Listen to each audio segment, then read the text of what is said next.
पूरी समस्या है और जो पूरा आज का वातावरण है।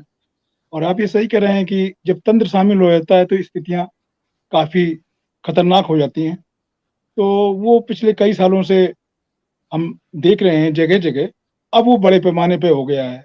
और पहले थोड़ी-सी लाज शर्म होती थी सत्ता को कि जो प्रशासन का तंत्र है, उसको उसका दुरुपयोग करने पे, अब वो पर्दा उठ गया है और सरकार ने उसको मान लिया है, जैसे कि खुलेआम हो रहा है कि भई ये तो हमारे जो विचार हैं और सोच के अनुरूप है।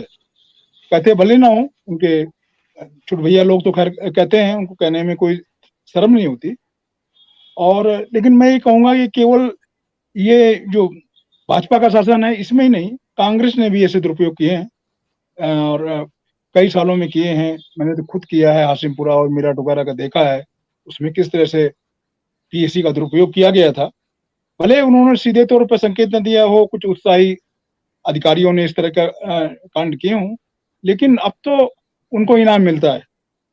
पहले से कांग्रेस के दौर में भले वो लोक लाज की वजह से उनको देर सवेर दंडित करते थे और जो अदालतें अदालतें थे उनके काम में बाधा नहीं डालते थे, हेल्प ही करते थे। और पहले तमाम जन संगठन थे, उनकी बड़ी भूमिका होती थी। इस समय तो डर का इतना माहौल बन गया है, इस तरह इतना बन गया है कि वो जन संगठन भी लगभग बेअसर हो रहे हैं। जी। सबसे खतरनाक और सबसे चिंताजनक तो बात ये है।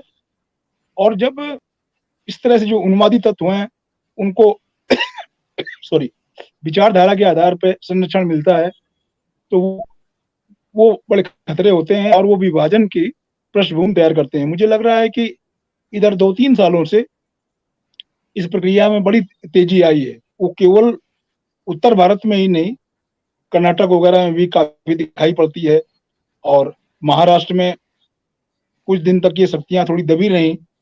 आप तो खुद बॉम्बे में रह रहे हैं, देख रहे हैं कि अब वहाँ नए तरह का उभार हो रहा है और नई तरह की चीज़ें जोड़ी आ रही हैं। शिवसेना को ही उसको चुनौती दी जा रही है कि तुम कहाँ तुम्हारा हिंदुत्व इतना दमित क्यों हो गया, उसको चिढ़ाने की बात हो रही है। और उत्तर भारत में तो हम देख ही रहे हैं, उत्तर प्रदेश में, उत्तराखंड में, बिहार में जिस तरह की स्थितियाँ हैं, तो मुझे लग रहा है कि काफ़ी चिंताजनक स्थिति है। और हरजिंदर ने सही कहा कि पहले तो जो दक्षिण-पंथ था यूरोप का, वो तो अर्थव्यवस्था से जुड़ा हुआ था और हमारे यहाँ का ये जो नए धर्म के ठेकेदार हैं, इनका तो कोई अर्थ का सोच ही नहीं है। ये तो केवल देश को बहुत पीछे ले जाना चाहते हैं। हर तरह से जो है कूप-मंडूकपन की बात कर रहे हैं और उसको उकसावा दे रहे हैं। और मुझे लग रहा है कि जगह-जगह ये जो उकसाने की प्रक्रिया है, ये एक तरह से देश को और समाज को बहुत बाँटने की प्रक्रिया बड़ी तेज़ कर दी है। सबसे दुखद और विडंबना ये है कि सरकारों का संरक्षण है और वो उनके लिए लोक-लाज कोई मायने नहीं है। जनता को जिनमें थोड़ा बहुत विवेक है, उनको उदासीन बना दिया जा रहा है। उनको डर से या इस तरह से या उनके मन में ये बैठा दिया गया है कि नहीं, ये व्यवस्था तो बदलने वाली नहीं है। तो ये जो मायूसी है, ये जो खामोशी है, मुझे लग रहा है दिनेश जी काफ़ी खतरनाक है और इस खतरे को अभी हम रोक नहीं पा रहे हैं। ये भले हम मान लें कि ठीक है, अभी वो अपने जो ये इनका रूप है, ये धर्म के ठेकेदारों का ये अपने चरम पर नहीं आया हो, लेकिन जितने चरम पे आ गया है, मुझे लग रहा है वही काफ़ी विभाजनकारी है और समाज में एक निराशा का और हिंसा का वातावरण पैदा हो रहा है। अगर इसको नहीं रोका गया, इसमें प्रॉपर हस्तक्षेप नहीं हुआ, तो मुझे लग रहा है कि स्थितियाँ बिगड़ने में बहुत देर नहीं लगेगी। तो केवल हम उसका केवल ये इंतज़ार करें कि अभी ये चरम पर नहीं पहुँचे हैं, तो मुझे लग रहा है कि ये नज़रिया ठीक नहीं है।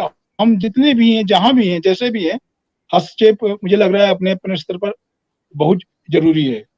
क्योंकि ये लोग डराते भी हैं और ये डराने वाली ये ताकतें होती हैं, अंदर से इनमें इतना नैतिक बल नहीं होता।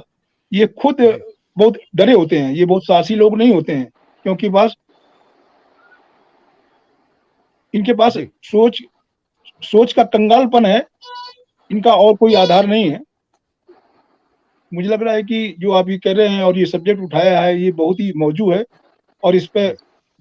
जो ज़ेर-ए-बहस है, वो तेज़ होनी चाहिए।